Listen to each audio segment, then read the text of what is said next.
जय श्री श्याम। हमने जैसे पहला वाला जो क्लास था उसमें हमने बेसिक आई थिंक प्लेनेट और राशि मैंने आपको बता दिया था। जो एक पहला क्लास बना हुआ इससे जस्ट पहले वीडियो अपलोड किया था। तो इसमें हम लोग मतलब मोटा मोटा बेसिक से लेके थोड़ा प्रेडिक्टिव भाग तक कवर करेंगे, लगभग जितना हो सकता है। तो मैक्सिमम ट्राई रहेगी कि कुछ कॉन्सेप्ट हैं जो आपको इसमें क्लियर हो पाए। तो आज कुछ कुछ चीज़ें और है जो उसके साथ ऐड कर लेते हैं बेसिक के साथ में, कि जो आपके लिए हेल्पफुल रहेगी जानना।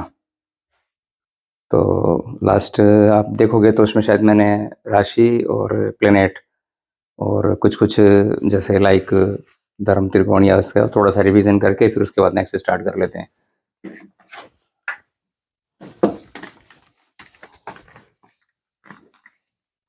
इसकी तो जरूरत पड़ेगी।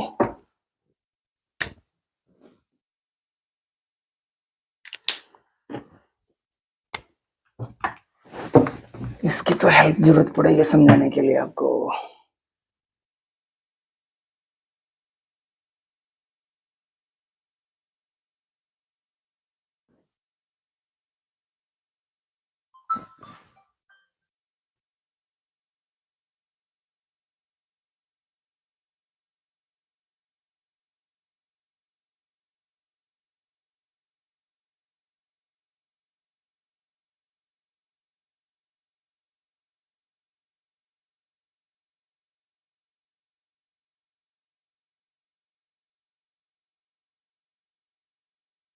ये लगन होता है, ये मैंने पहले क्लास में बता दिया था आपको। ये से लगन होता है राशि 1 से लेके 12 तक। 12 राशियां होती है। 12 राशियों के बारे में मैंने बता दिया था, शायद लोड से भी बता दी थी। एक बार आप वीडियो देख लेना, क्योंकि हम इतना टाइम वेस्ट मतलब टाइम नहीं लगाएंगे, नहीं तो फिर चीज़ें हैं जो रह जाएगी और बताने के लायक है। तो 1 से लेके 12 तक है। अब इसमें अगर आप लगन में जैसे भी कोई भी अगर आप राशि डालोगे तो उसके हिसाब से आप एंटी क्लॉकवाइज आप उसको काउंट करके अपना लगन आप बना लेना। एक एग्जांपल समझो, लाइक यहाँ पर अगर 3 है तो यहाँ 4 हो जाएगा, ये 5 6 इस तरह से 5 6 7 8 ऐसे करके आ जाएगा। ठीक है,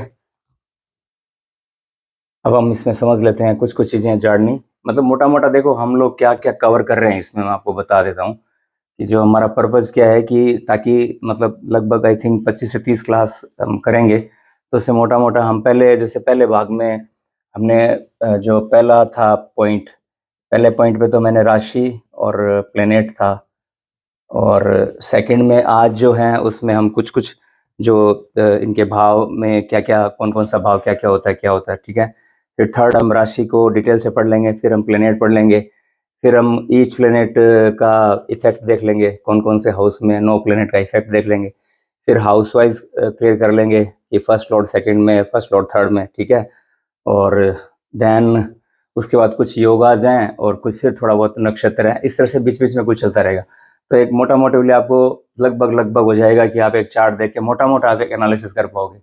कुछ मांगलिक दोष हैं या कुछ कालसर्प दोष हैं या कुछ योगाज हैं, तो वो भी डिस्कस कर लेंगे। तो एक आपको इतना मतलब प्रॉब्लम नहीं आएगा। Okay, let's begin. देखिए, जो ये वाला भाग होता है ये ट्राइन। ट्राइन मैं समझा देता हूँ। जो बार बार ट्राइन यूज होता है ना, ट्राइन किसको बोलते हैं? ट्राइन जैसे लाइक एक तो ये बनता है हमारा 159 का, एक तो ये ट्राइन बनता है ना। इस ट्राइन को बोलते हैं धर्म त्रिकोण। ठीक है, 159, ये शायद लास्ट क्लास में डिस्कस हो गया था।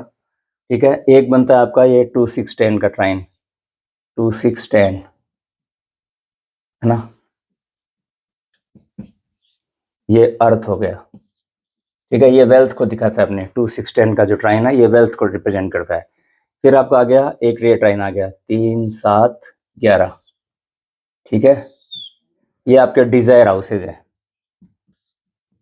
काम त्रिकोण बोलते हैं इनको। यहाँ से डिजायर देखते हैं ना, थर्ड हाउस पे डिजायर है, सेवंथ हाउस आपका मैरिज का डिजायर हो गया, 11th आपका विश फुलफिलमेंट का होता है। 3 7 11 क्या होगा? काम त्रिकोण। फिर चौथा बचता है ये 4 8 12 का, 4 8 12, ये हो गया मोक्ष, है ना, 4 8 12। तो ये तो शायद मैंने लास्ट क्लास में आपको बता दिया था। ये आपको ये यूज करने हैं आपको। ये ट्राइन बार बार यूज होएगा आगे जब भी आप BNN भृगुनंदी नाड़ी पढ़ोगे या नाड़ी पढ़ोगे, कुछ भी पढ़ोगे, तो ट्राइन बार बार आपको ट्राइन ट्राइन को ध्यान रखना है। 159, 26, 10 और 3, 7, 11 और 4, 8, 12। ये आपके आगे जब आप एडवांस में भृगुनंदी नाड़ी, BNN या नाड़ी या कुछ भी करोगे, आगे और भी प्रेडिक्टिव में जाओगे, तो ट्राइन आपके लिए बहुत यूजफुल रहेगा। तो इस ट्राइन को ध्यान में रखना है। तो ट्राइन का कॉन्सेप्ट आपको मेरे हिसाब से क्लियर होगा। जब भी ट्राइन का यूज कर कोई भी ट्राइन बोले तो ट्राइन मीन्स 159 की बात कर रहा है, 26, 10 की कर रहा है, 3, 7, 11 की कर रहा है, 4, 8, 12 के 4 ट्राइन होते हैं हमारे। तो इन 4 ट्राइन को ध्यान रखना है।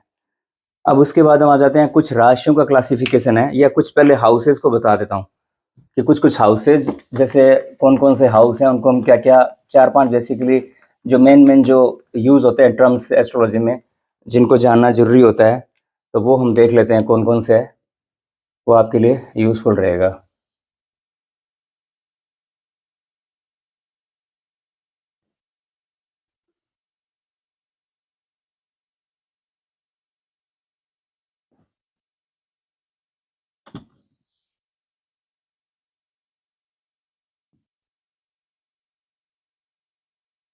आप साथ साथ में नोट करना चाहो तो नोट भी कर लेना, इजी रहेगा आपके लिए।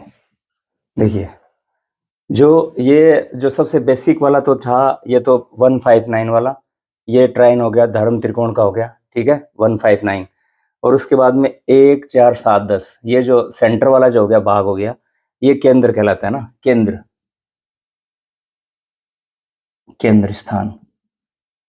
मतलब इसमें लगन भी काउंट होएगा, पहला, चौथा घर, 7वां घर, 10वां घर। अब आप यहाँ पे राशि कोई भी हो, ठीक है, राशि आप कोई भी उठा लेना, 2 नंबर, 3 नंबर, 4 नंबर आपके लगन में, लेकिन कॉन्सेप्ट ये रहेगा, ये 4th हाउस, 7th हाउस और ये आपके, ये कहलाते हैं केंद्र स्थान, या इनको बोलते हैं विष्णु स्थान, सस्टेनेंस के लिए, हमारी सस्टेनेंस के लिए। और 159 ये कहलाते हैं लक्ष्मी स्थान। 159 इज कॉल्ड लक्ष्मी स्थान।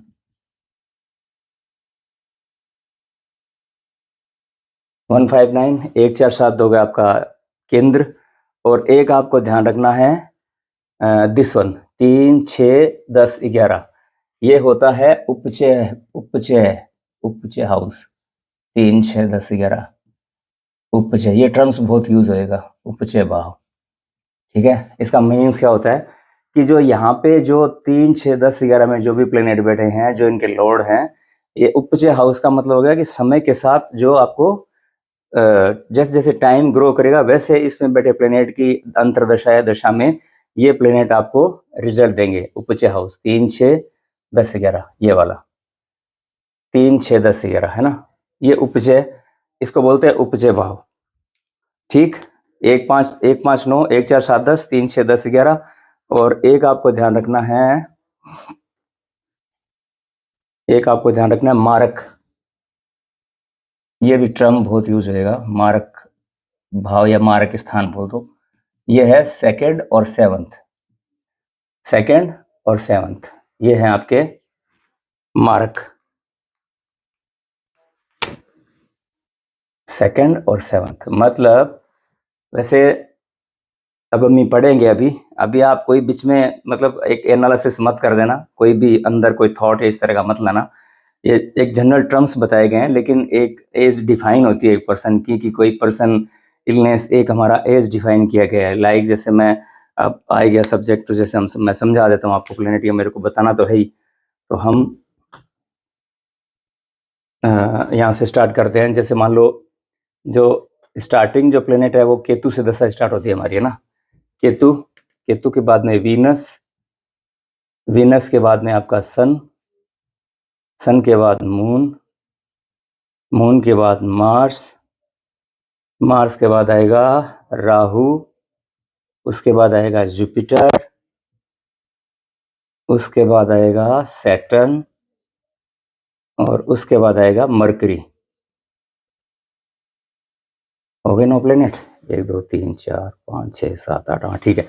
तो ये जो पूरा पैटर्न है 9 प्लेनेट का, तो हमारे ऋषियों ने 120 ईयर का एक आइडियल फॉर्म दिया था कि 120 साल का ये दशा। लाइक जैसे मान लो केतु आपका 7 ईयर की इसकी दशा रहती है, वीनस की 20 साल है, सन 10, मून 10, मार्स 8 है, राहु 18 ईयर है, जुपिटर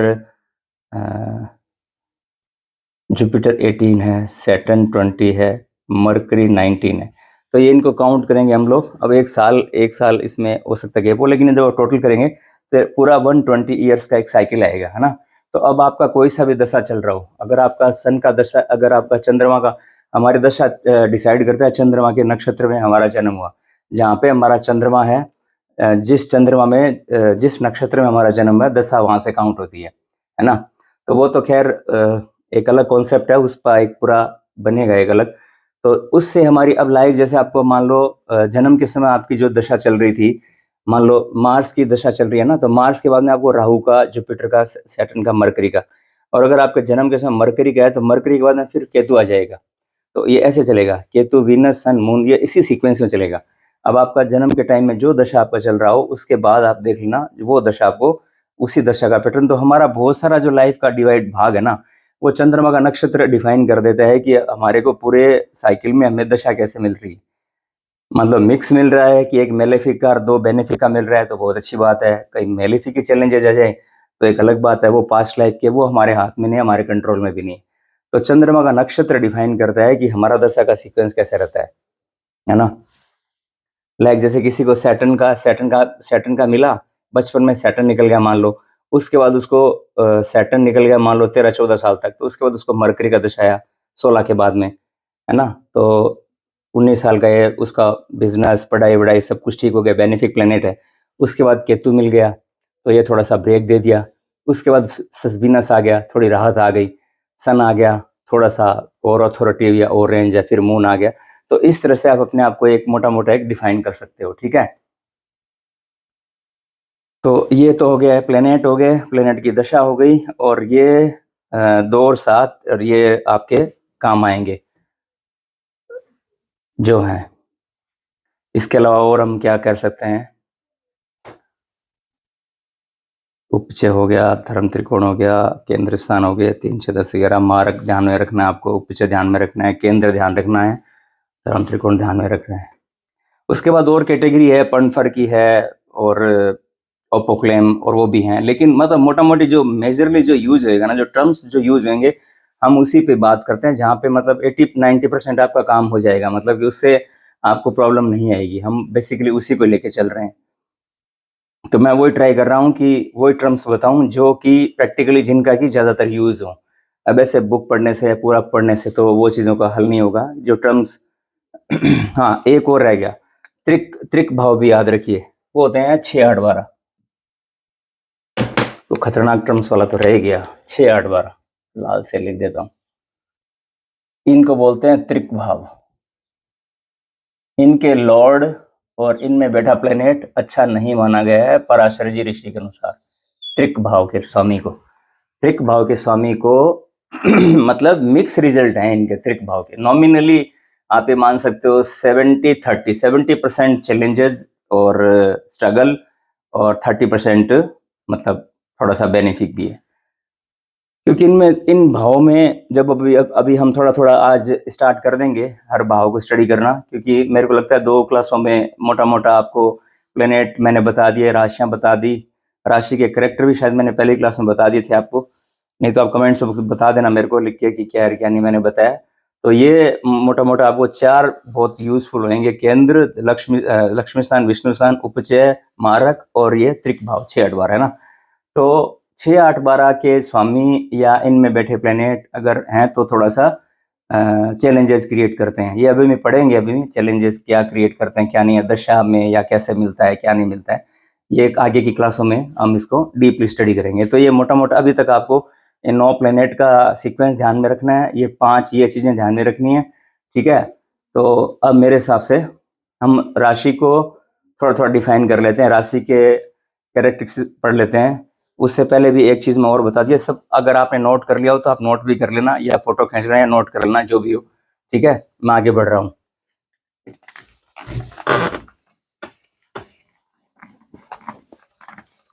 ये यूजफुल हैं, मतलब ये टर्म्स हैं जो अगर आप कोई कोर्स वोर्स भी करोगे या कुछ भी करोगे, अगर आप पहले से प्रिपेयर हो तो अच्छा रहेगा। बाकी मैं इतना करवा दूंगा कि कोई आपको दिक्कत आएगी नहीं, मतलब इतनी क्लासों के अंदर इतना जितना जितना मेरे को जितना नॉलेज है, जितना मेरे को पता है उतना मैं आपके साथ शेयर कर दूंगा।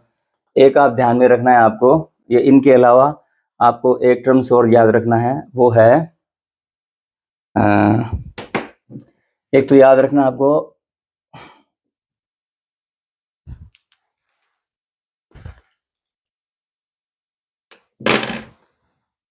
फिक्स्ड साइन, मूवेबल और एक डुएल। ये टर्म्स भी बहुत यूज होएगा। आप प्रश्न कुंडली करोगे या कुछ और भी करोगे ना, तो ये मतलब ये साइन भी याद रखने आपको जरूरी है। अब इसका फॉर्मूला क्या है कि हमें मूवेबल पहले लिखना था ताकि आपको दिक्कत नहीं हो, याद करने में आपको इजी रहेगा। मूवेबल मतलब चर, स्थिर कारक, और ये डुअल साइन, द्विस्वभाव। जो राशियां हैं, राशियों को भी ना 3 वर्गों में डिवाइड किया गया है। एक तो होती है चर राशि, एक स्थिर राशि, और एक होती है द्विस्वभाव, है ना। तो चर में क्या है, 1 नंबर, 4 नंबर, 7 और 10। मतलब आपकी मेष राशि एरीज, कैंसर, लिब्रा और कैप्रिकॉन, मतलब वृषभ, करक और तुला और मकर राशि, ये कहलाती है चर राशि, है ना। और 2, 5, 8, 11 ये कहलाए फिक्स साइन। इनका मतलब ये समझेंगे, ठीक है। 2, 5, 8, 11 मतलब वृषभ राशि लियो, सिंह राशि वृश्चिक और आपका एक्वेरियस मतलब कुंभ राशि। और डुअल साइन में आती है 3, 6, 9, 12 मतलब मिथुन, कन्या और धनु और पाइसेस, ये होती है डुअल साइन। तो ये भी एक टर्म्स है जो यूज होएगा, ये भी आपको ध्यान में रखना है। इसका सीक्वेंस देखो, स्टार्टिंग में याद करने के लिए यही है। ऐसे आप नंबर डाल सकते हैं 1, 2, 3, 4, 5, 6, 7, 8, 9, 10, 11, 12। तो इस सीक्वेंस में आपको पहले मूवेबल लिख लिया, फिर फिक्स लिख लिया, फिर आपको डुअल साइन लिख लिया। तो 1, 2, 3 ये इसी सीक्वेंस में 4, 5, 6, 7, 8, 9, 10, 11, 12 तो ये याद हो जाएगा। 1, 4, 7, 10, 2, 5, 8, 11, 3, 6, 9, 12, ठीक। ये मूवेबल है। मतलब कि हम कोई पर्सन का, जैसे मान लो हम किसी को डिफाइन करेंगे, हम उस किसी पर्सन के लगन से हम कुछ कुछ उसके बारे में बताना चालू करेंगे, तो बताना चालू करेंगे तो हमें इससे थोड़ा हेल्प मिल जाएगा। वो है ना कि जैसे मान लो कोई लैब में या साइंस का हम लोग कुछ भी करते हैं, तो थोड़ा बहुत हमें उसका स्वाद, गंध, स्पर्श देख के हम कुछ आइडिया लगा लेते हैं कि कौन सा, जो मैं इसको साइंस से रिलेट कर रहा हूँ, पता नहीं अब साइंस वाले कौन देख रहे नहीं देख रहे मुझे नहीं पता, लेकिन जैसे हम टेस्टिंग के लिए कोई भी चीज को थोड़ा चख के देख लेते हैं ना, तो इनसे हमें थोड़ा सा व्यक्ति के बारे में थोड़ा सा हमें आइडिया हो जाता है कि व्यक्ति किस स्वभाव का है।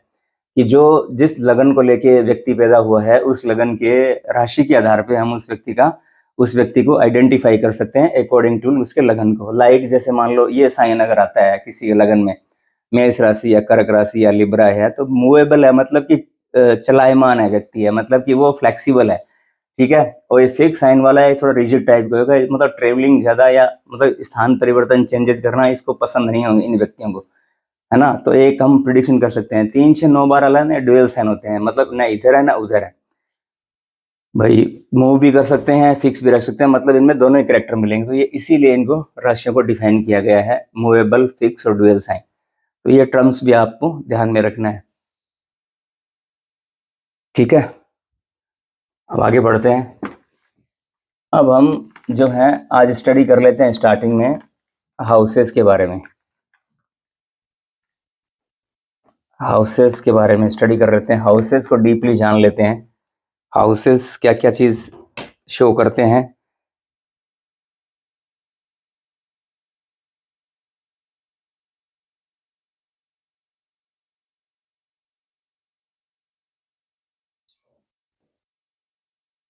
हाउसेज और कारक मैं बता देता हूं आज आपको ना।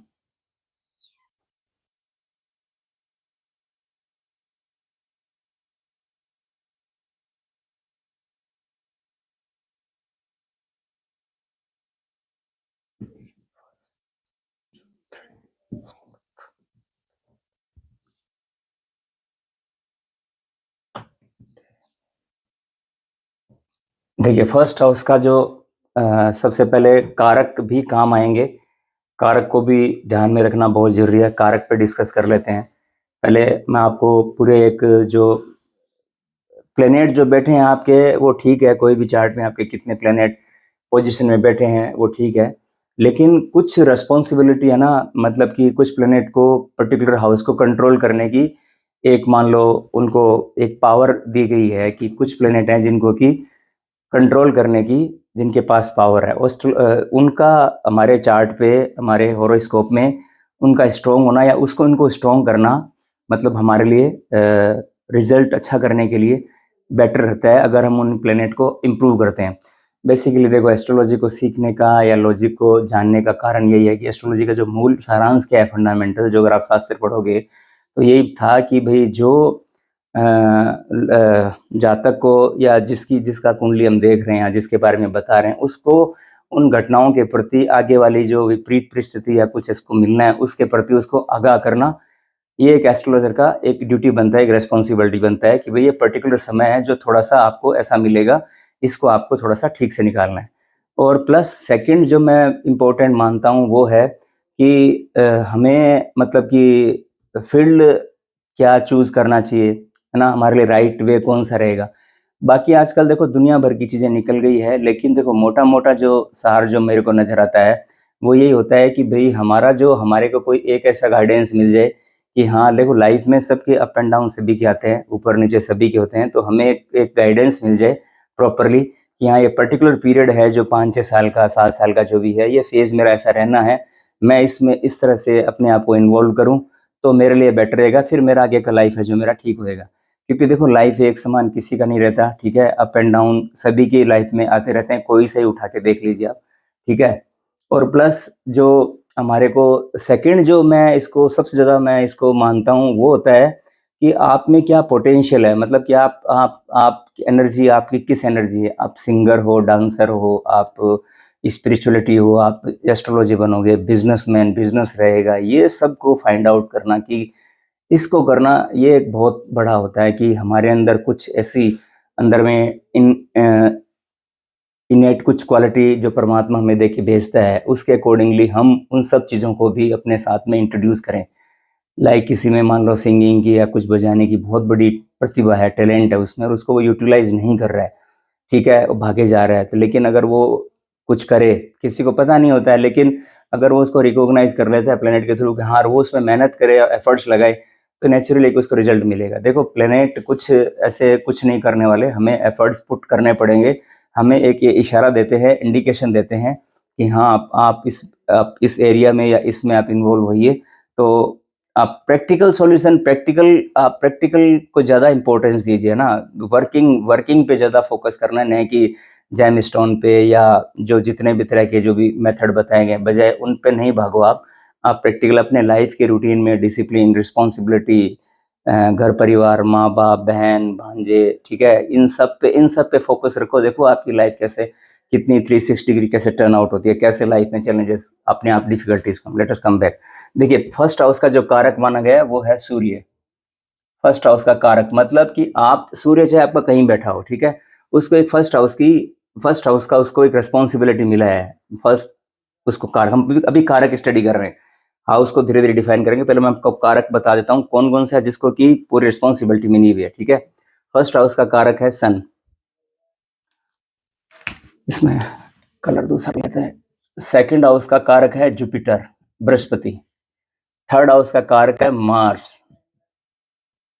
फोर्थ हाउस का है मून। फिफ्थ हाउस का अगेन जुपिटर। सिक्स्थ हाउस का मार्स। सेवंथ हाउस का वीनस। एट्थ हाउस का सैटर्न। नाइन्थ हाउस का अगेन जुपिटर। और 10th हाउस का हो गया आपका मरकरी। और 11th हाउस का अगेन जुपिटर। और 12th हाउस का कारक सैटर्न।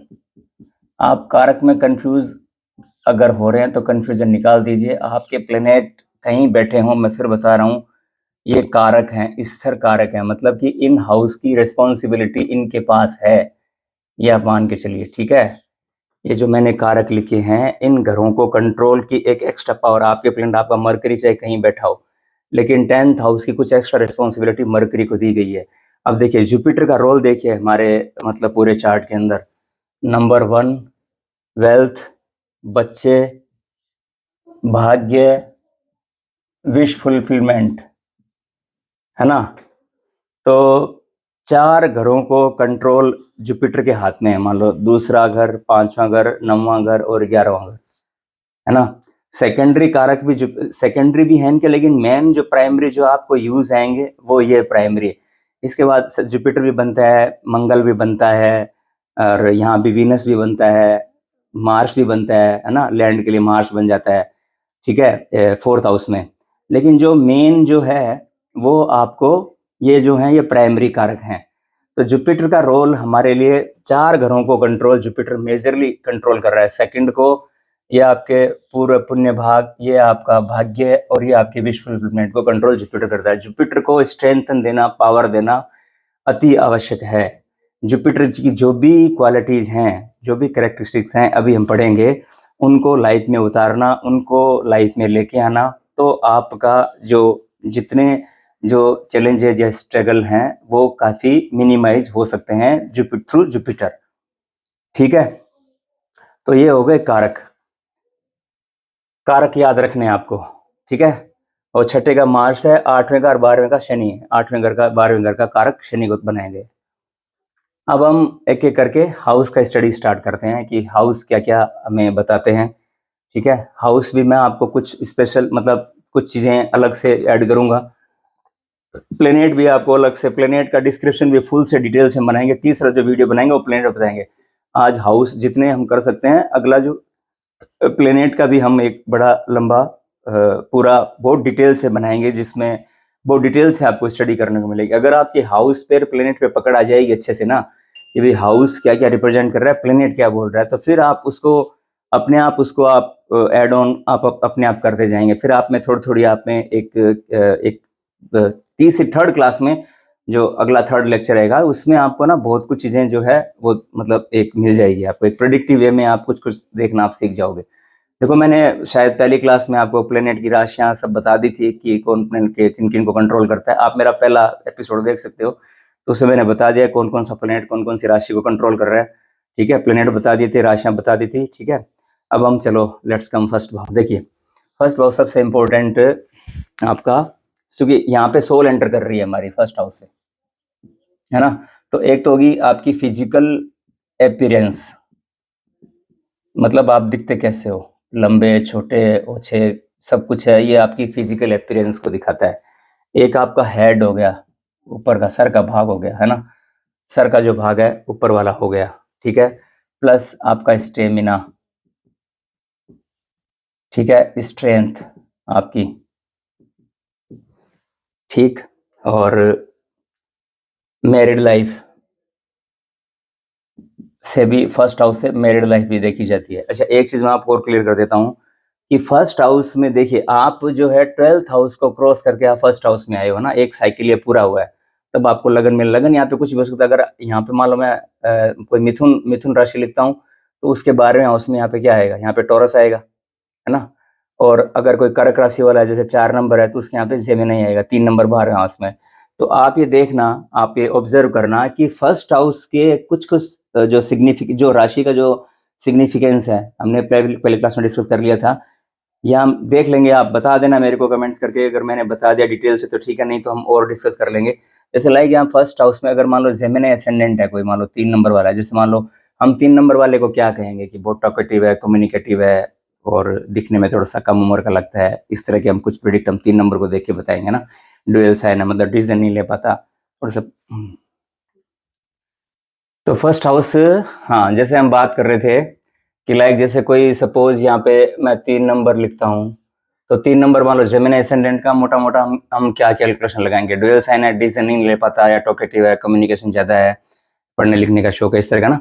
तो उसके साथ साथ में यहाँ पे उसके 2 नंबर आएगा ना, टॉरस। जैसे अगर कोई जेमिनी एसेंडेंट है तो उसके 12,000, तो आप ये देखना कि उसमें जो ये वाली क्वालिटी है ना, टॉरस वाली 12th हाउस को पार करके मान लो फर्स्ट हाउस में, तो उसके कुछ कुछ सिग्निफिकेंस आपको इस हाउस के भी मतलब उस व्यक्ति में ट्रेड्स उसको देखने को मिलेंगे, है ना।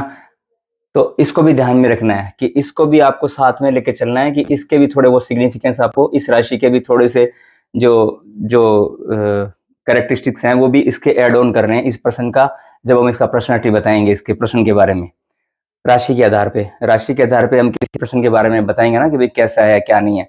तो उस हिसाब से 12th हाउस को भी उसकी जो राशि पड़ रही है उसको भी आपको थोड़ा बहुत उसका भी इफेक्ट उसमें देखने को मिलेगा आपने। तो फर्स्ट हाउस में एक तो आपका फिजिकल अपीयरेंस हो गया, स्टेमिना हो गई, स्ट्रेंथ हो गया, आपका सर देखा मतलब हेड का जो भाग है वो हम देखते हैं, मैरिड लाइफ भी फर्स्ट हाउस से देखते हैं, प्लस आपकी जो बिजनेस की कैपेसिटी है, किस किस चीज की कैपेसिटी है आपकी ना, ये लगन डिसाइड, लगन में जो राशि होती है ना वो बहुत इंपॉर्टेंस रखती है, और उसके आधार पे हम बहुत कुछ चीजें हैं जो मतलब कि उसके बारे में फाइंड आउट कर सकते हैं। लगन में जो हमारा एसेंडेंट है, उस एसेंडेंट के आधार पे हमारा बहुत कुछ तय हो जाता है कि हमें एसेंडेंट क्या मिला है ना। जैसे मान लो 3 6 9 12 है, जैसे ये जो डुअल साइन वाले जितने भी हैं, तो ये मतलब एजुकेशन फील्ड है, टीचिंग है, स्पिरिचुअलिटी है, मेडिटेशन है, इस फील्ड में अगर ये कुछ रहें या अपने आप को एड ऑन करें तो ये बहुत अच्छा परफॉर्म कर सकते हैं। कम्युनिकेशन को टारगेट करें, है ना, लिखने पढ़ने का काम है, टीचिंग का, प्रोफेसर का, अकाउंटिंग का, या जो जो मतलब कि जिसमें इंटेलिजेंस ज़्यादा यूज हो रही हो, मेरे कहने का मतलब वो 3 6 9 12 वाला ज़्यादा परफॉर्म कर सकते हैं 1 5 जो डुअल साइन वाले हैं। ये शायद हम पहले में हम डिस्कस कर चुके थे ना, तो ये हो गया। और आपकी बिजनेस की कैपेसिटी भी फर्स्ट हाउस आपका बिजनेस, आप क्या करोगे ना, फील्ड आपके लिए क्या ठीक रहेगा, ये सब हम फर्स्ट हाउस में देख के हम बता सकते हैं कि पर्टिकुलर पर्सन के बारे में कि उसका ओवरऑल इंक्लिनेशन किस तरफ है, कहाँ झुकाव उसका ज़्यादा है, ये फर्स्ट हाउस को देख के हम उसको बता सकते हैं। तो मोटा मोटा फर्स्ट हाउस में आप ये सब चीजें आप कंसिडर कर सकते हो ना। हेल्थ कैसी रहेगी आपकी, हेल्थ, है ना, कोई चोट या कोई इस तरह का है, ये भी physical appearance, stamina, strength, head, married life, health, business, ये सब ये सब फर्स्ट हाउस। पर्सनालिटी, आपकी पर्सनालिटी, हालांकि फिजिकल अपीयरेंस और पर्सनालिटी एक ही बात है, पर थोड़ा थोड़ा डिफरेंसेस आ जाता है। ओवरऑल मतलब आपका खुद का भाव है, खुद को देखने का है कि खुद के हमारे शरीर का जो हिस्सा है वो, हमारे सर का जो ऊपर का भाग है वो हमारा फर्स्ट हाउस है। कुछ और आएगा तो मैं एड ऑन कर दूंगा। Now we come to the second house, है ना। सेकंड हाउस में सबसे पहले जो मेन इंपॉर्टेंट चीज है वो है आपकी, सेकंड हाउस को हम लिख सकते हैं, पहला पॉइंट, सेकंड हाउस से हम देखते हैं वेल्थ, है ना, एक्यूमुलेशन ऑफ वेल्थ, है ना, ठीक है, कि वेल्थ का क्या उसके पास स्टेटस है, ठीक है, वेल्थ किस तरह का है। सेकंड होता है हमारे संस्कार, क्योंकि फर्स्ट हाउस में बच्चे हम पैदा होते हैं, हम सेकंड हाउस होते हैं, हमारे संस्कार हमें कैसे मिल रहे हैं। सेकंड हाउस, ये सेकंड हाउस में बैठा प्लेनेट हमें शो कर देता है कि हमारी जो अपब्रिंगिंग है वो किस तरह की हुई है। लाइक जैसे मान लो किसी के सेकंड हाउस में जुपिटर है तो उसका परिवार बड़ा होएगा, बोलने में अच्छा होगा, स्पिरिचुअल होएगा, उसकी बातों में ब्लेसिंग होगा, डिवाइन ब्लेसिंग होगा, इस तरह से हम प्रिडिक्शन उसको कर सकते हैं। सैटर्न होगा तो थोड़ा उसका बचपन का लाइफ थोड़ा टफ होएगा, चैलेंजेस आए होंगे, डिफिकल्टी आएगी। राहु होगा तो कोई बोर्डिंग स्कूल या इस तरह से हम प्रिडिक्शन कर सकते हैं सेकंड हाउस को देख के ना। तो सेकंड हाउस का संस्कार, फिर थर्ड आपकी स्पीच, आप बोलते कैसे हो, ये स्पीच हो गया। फिर आपका फेस, है ना, आपका कुटुंब, परिवार, फैमिली। और फिफ्थ, सेकंड से मैरिड लाइफ भी देखी जाती है सेकंड से, ठीक है। और मारक भी सेकंड हाउस बनता है, ये मत भूलिएगा, मारक भाव भी सेकंड हाउस बनता है। मारक मैरिड लाइफ, परिवार हो गया, फेस हो गया आपका। अच्छा, एक आपका हो गया टीथ, ये भी सेकंड हाउस है ना। तो ये सेकंड हाउस, इन चीज़ों को मोटा मोटा, वेल्थ हो गया, आपके संस्कार, स्पीच, आपका फेस, आपकी परिवार, मैरिड लाइफ, मार्ग भी बनता है, टीथ बनता है, हमारे जो बॉडी पार्ट्स के अंदर होता है। तो इस तरह से हमें अगर ये बहुत सारे सिग्निफिकेंस, हमें जितने ज़्यादा सिग्निफिकेंस हो, जितने ज़्यादा टेक्स्ट में आप इकट्ठे करके लाते हो, मेरे को खैर अभी और याद आएंगे तो मैं आपको साथ साथ में और बताता चलूंगा। थर्ड क्लास के अंदर और भी याद आएंगे तो और ऐड ऑन कर लेंगे हम लोग। अगर आप कंटिन्यूस सीरीज में साथ रहते हो तो बहुत अच्छी बात है कि हम इसमें साथ और ऐड ऑन करते रहेंगे। तो ये हो गया आपका सेकंड हाउस, ठीक है। Now we come to the third house.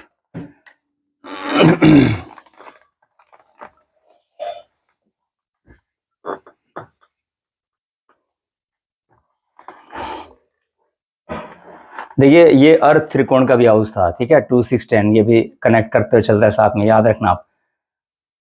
जैसे मान लो किसी को वेल्थ का जो है ना, हमारे को तो हमारी सीधी नजर 2 नंबर पे, 6 नंबर पे, 10 नंबर पे, इन 3 राशियों पे पड़ेगी अर्थ, वेल्थ को देखने के लिए, है ना।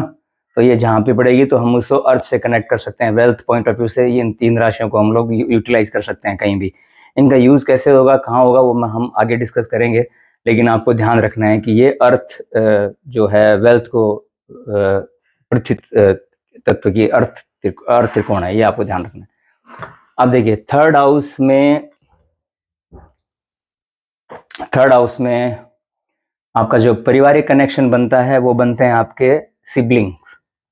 अच्छा, इसको जो शास्त्रों की भाषा से अगर कहना, अगर आपको याद करना चाहिए तो इसको आप बोल सकते हो आप तनुभाव,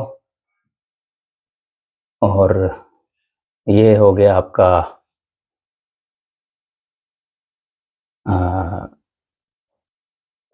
सेकंड हाउस को क्या बोलेंगे, अर्थ, है ना। और ये हो गया आपका पराक्रम, ठीक है। तो अब थर्ड हाउस वैसे पराक्रम भाव कहते हैं। तो अब जो थर्ड हाउस के जो रिलेशन बनते हैं वो बनते हैं आपके थर्ड हाउस में। नंबर 1 आप रिलेशन अगर देखना चाहते हो तो एक तो आपके सिबलिंग्स, मतलब जैसे छोटे भाई बहन है वो थर्ड हाउस है, बड़े भाई 11th है। लेकिन जनरली कई बार मैंने ऐसा भी देखा है कि थर्ड हाउस ओवरऑल सभी भाई बहनों को दिखा देता है, मतलब इससे भी आप प्रेडिक्ट कर सकते हो कि आपको भाई बहनों का कितना सपोर्ट आपका रहेगा, आपके चाहे छोटे हैं चाहे बड़े हैं। लेकिन चूंकि शास्त्रों में ऐसा बताया गया है कि यहाँ पे छोटे भाई बहन को लेना है, 11th हाउस से आपके बड़े बहन का विचार करना है। लेकिन मैंने ऐसा देखा है कि जिनका थर्ड हाउस में वीनस होता है उनको भाइयों का सपोर्ट अच्छा मिलता है, उनकी वेल्थ की जो, क्योंकि थर्ड हाउस में जो कारक मार्स है ना, तो मार्स से कनेक्ट कर देंगे हम लोग। तो अगर किन्हीं का थर्ड हाउस से वीनस होता है तो उनको भाइयों का सपोर्ट अच्छा मिलता है, मतलब वेल्थ की जो अर्निंग होती है भाइयों के थ्रू होती है उनकी। ये मैंने बहुत सारे चार्ट में देखा है, या उनको भाइयों का उनके पास बहुत, वो चाहे छोटा हो चाहे बड़ा हो, वो भाइयों के साथ रहना बहुत पसंद करते हैं। तो ये हम देख सकते हैं।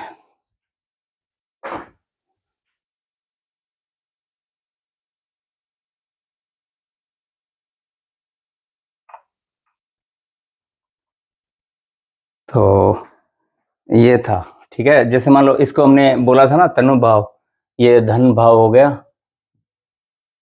और ये पराक्रम का भाव बोलते हैं ना। तो अब इसमें रिलेशन पे मैंने बताया आपको, सिबलिंग्स आप देख सकते हो, या ओवरऑल आप अगर लगा के देखोगे ना, सभी पूरा जो जितने भी आपके भाई बहन जो भी हैं, छोटे बड़े जो भी हैं, तो उसका रिजल्ट आपको थर्ड हाउस से देखने को मिलेगा। वैसे नॉर्मली ये है कि छोटे भाई बहन है और बड़े भाई आपको 11th, उनसे रिजल्ट मिलता है, यहाँ से भी मिलता है कई बार रिजल्ट, लेकिन यहाँ से भी है। सिबलिंग्स हो गया आपके, फिर आपका हो गया नेबर,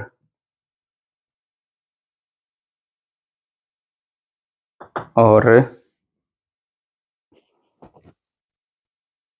ये जो सेकंड हाउस में ना, एक आप नोट कर लेना, राइट आई भी दिखाता है सेकंड हाउस, राइट आई, है ना। सिबलिंग्स, नेबर, फिर हमारी कम्युनिकेशन, और उपदेश, और हमारी करेज, विल पावर कह लो, ठीक है। विल पावर हो गया, सिबलिंग्स हो गया, नेबर्स हो गया, कम्युनिकेशन, उपदेश, करेज, विल पावर। और थर्ड हाउस में आपकी, थर्ड हाउस बहुत चीजों का कारक है, हॉबीज, आपको क्या पढ़ने का इंटरेस्ट है ना, आपका झुकाव कहाँ पे है, हॉबीज क्या क्या है आपकी। थर्ड हाउस आपकी हॉबीज भी बताता है। और थर्ड हाउस एक बहुत इंपॉर्टेंट है, शॉर्ट ट्रेवल, छोटी यात्राएं, है ना। छोटी यात्राएं जो होती है, छोटी कम डिस्टेंस की जो होती है, वो हम थर्ड हाउस से देखते हैं। 9th हाउस आपकी मतलब थोड़ी लंबी दूरी की, और ये 12th आपका फॉरेन हो गया ना, ये आएंगे इस पे भी। तो थर्ड हाउस से आप शॉर्ट ट्रेवल्स भी देखते हो, आप बोलते, कम्युनिकेशन आपका कैसा है, स्पीच कैसी है, गला कैसा है आपका। गले का जो भाग है ये आता है हमारा इसमें, जो अगर हम बॉडी पार्ट्स में देखें तो गले का जो भाग है वो आता है थर्ड हाउस में। शोल्डर आते हैं हमारे, जो पराक्रम दिखाना हमें। तो यहाँ पे ऐसा माना गया है कि भाई जैसे like Mars, Saturn, Rahu, Ketu हो तो ठीक है, और अगर जुपिटर, वीनस, मून, मरकरी ये हों तो थोड़ा सा मतलब बंदे का जो जो क्या कहते हैं उसको, थोड़ा सा बोल्ड डिसीजन या करेजियस थोड़ा सा बंदा जो पर्सन है वो थोड़ा सा कम होता है। सैटर्न, राहु, केतु हो तो थोड़ा सा पराक्रम में वृद्धि होता है, मतलब वो बंदा भिड़ जाता है किसी से। और अगर सॉफ्ट प्लेनेट हो तो इसके बारे में शायद हमने डिस्कस कर लिया होगा कि ये जो नेचुरल बेनिफिक और मेलिफिक, ये भी आप याद रखना, टर्म्स याद आ गया तो बता देता हूँ आपको। नेचुरल बेनिफिक एड ऑन हो गया तो बता देता हूँ। देखिए, जुपिटर, वीनस और मून, मून में भी आपको बढ़ता हुआ मून लेना है, ठीक है, जो मतलब पूर्णिमा की तरफ जाता हुआ, और एक मरकरी, ये आपके यहाँ नेचुरल बेनिफिक प्लैनेट, ठीक है। और सैटर्न, राहु, केतु और मार्स, ये है मेलेफिक, नेचुरल बेनिफिक। और सन, सन को आप मतलब ऐसा नहीं कह सकते, मेलेफिक नहीं कह सकते, क्रूर कह सकते हो ना, क्रूर प्लेनेट है सन, राजा ना, तो क्रूर प्लेनेट की हम उसको डाल सकते हैं, हम उसको न तो बेनिफिक बोलते हैं न मेलेफिक बोलते हैं, हम क्रूर प्लेनेट बोलते हैं सर को। वैसे सात्विक प्लेनेट है, ठीक है, सात्विक प्लेनेट है, सात्विक प्लेनेट सन और मून, जुपिटर सात्विक प्लेनेट है, ठीक है। विनस भोग को दिखाता है, मरकरी रासिक प्लेनेट है, सैटर्न तामसिक है, राहु तामसिक है, केतु तामसिक है, मार्स रासिक प्लेनेट है, ध्यान रखना, ठीक है। मार्स तामसिक और सात्विक में, मार्स भी रासिक प्लेनेट है, ठीक है। मरकरी रासिक प्लेनेट है, वीनस रासिक प्लेनेट है, और जुपिटर, सन, मून ये आपके सात्विक प्लेनेट है, ठीक है। तो सन को हम क्रूर कहते हैं क्योंकि राजा राजा कभी सॉफ्ट नहीं हो सकता ना, तो उसको डिसीजन थोड़े से मतलब कड़े लेने पड़ते हैं, क्रूर लेने पड़ते हैं। लाइक जैसे मान लो कि भाई जैसे किसी का किन्हीं का 7th हाउस में अगर सन हो, है ना, तो यहाँ पे थोड़ा सा, क्योंकि राजा का यहाँ बैठना मतलब क्रूर डिसीजन लेना। मैं ये नहीं कहता कि मैरिड लाइफ में कोई ऐसा कोई डिफिकल्टी, वो ऐसा सच हम पढ़ेंगे अभी, लेकिन एक मैं बताता हूँ कि थोड़े से यहाँ पे आदमी को थोड़ा सा, या सन मान लो फर्स्ट हाउस में है तो इगोइस्टिक है, अहंकार है बंदे को, है ना, ये इस तरह के नेचर ट्रेट्स आपको देखने को मिलेंगे। लेकिन डिसीजन कुछ ऐसे होते हैं कि जो उसकी स्पीच होती है, बोलता अच्छे के लिए लेकिन सामने वाले को खराब लगता है। अब किन्हीं का 2nd हाउस में सन है तो बोलता तो अच्छा है लेकिन सामने वाले को गलत लग जाता है, क्योंकि राजा के आदर्श ऐसे होते हैं, ऑर्डर ऐसे होते हैं, आप ऐसा समझ सकते हो। तो नेचुरल बेनिफिक मेलिफिक भी क्लियर हो गए हैं। हम अभी कंबस्ट, रेट्रोग्रेड हम सभी पढ़ेंगे, ठीक है, धीरे धीरे सभी जैसे जैसे याद आता जाएगा मैं सब बता दूंगा आपको। आपके रेट्रोग्रेड को लेके कंफ्यूजन भी है, कंबस्ट को लेके भी कंफ्यूजन है, डिग्री भी क्लियर हो जाएगी, ठीक है, डिग्रियां भी हम सब लेंगे, ठीक है।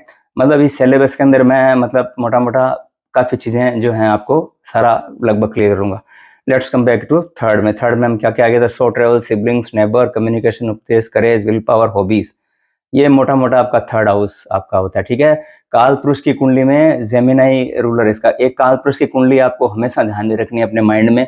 जब भी आप प्रेडिक्शन करने बैठो, काल पुरुष कुंडली का चार्ट हमेशा दिमाग में रखना, क्योंकि उसके इफेक्ट भी आपको चाहे लगन कोई सा ही हो, लगन कोई सा, चाहे आप मान लो 10 नंबर लगन की स्टडी कर रहे हो, कैप्रिकॉन 10 नंबर लगन वाले की, लेकिन काल पुरुष की कुंडली का हमेशा ध्यान रखना। अगर यहाँ पे 10, 11, 12 आता है तो यहाँ जेमिनी का कुछ पार्ट है ना, तो आपको रोल प्ले करना ही करना है।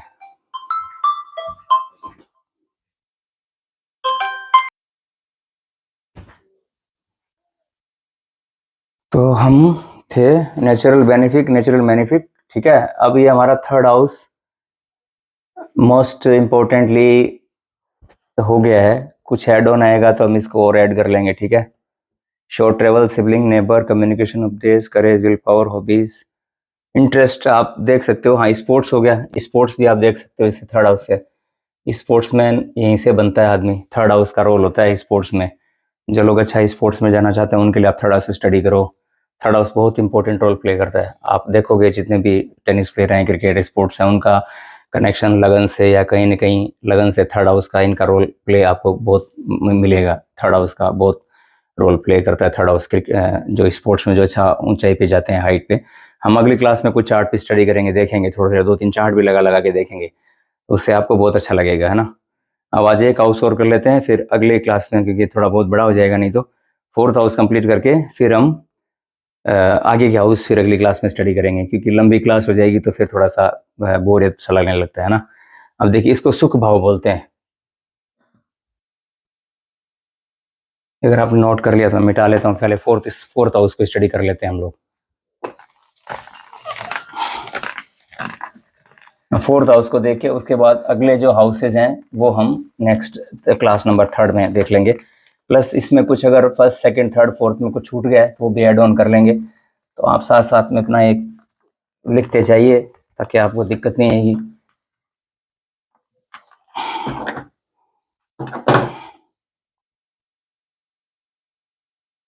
और एक अपना जो भी कुंडली या जो भी हॉरोस्कोप आप रखते हो ना, एक रेमेडी आपको देता हूँ साथ साथ में, उसको हमेशा मतलब कोशिश करिए कि एकदम अच्छे से रखिए उसको, रेड धागे से बांध के।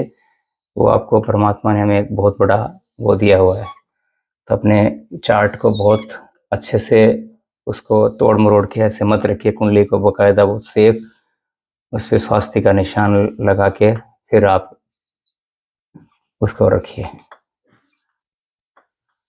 अब हम खाली फोर्थ हाउस स्टडी करके उसके बाद हम, अब फोर्थ हाउस है ना, तो फोर्थ हाउस को बोलते हैं सुख, सुख भाव है ना, मदर मदर मदर, माता का भाव।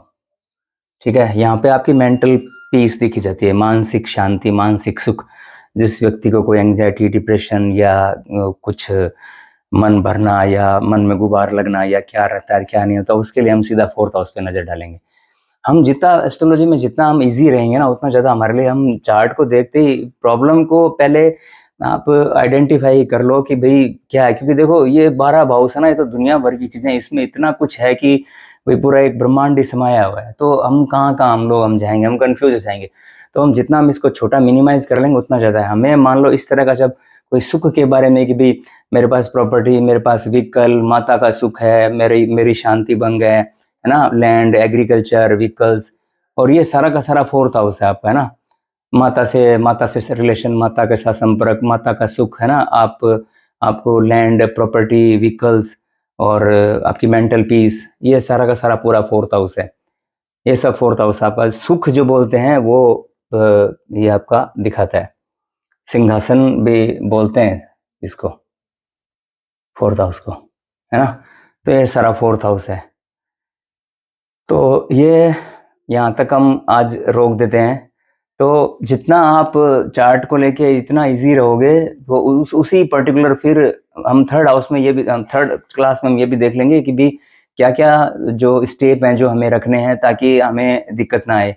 भाव, भावेश, कारक, इन तीनों पे पकड़ बना के फिर हम भाव को देख लेंगे, लगन लॉर्ड को देख लेंगे, कारक देख लेंगे, कारक की पोजीशन क्या है।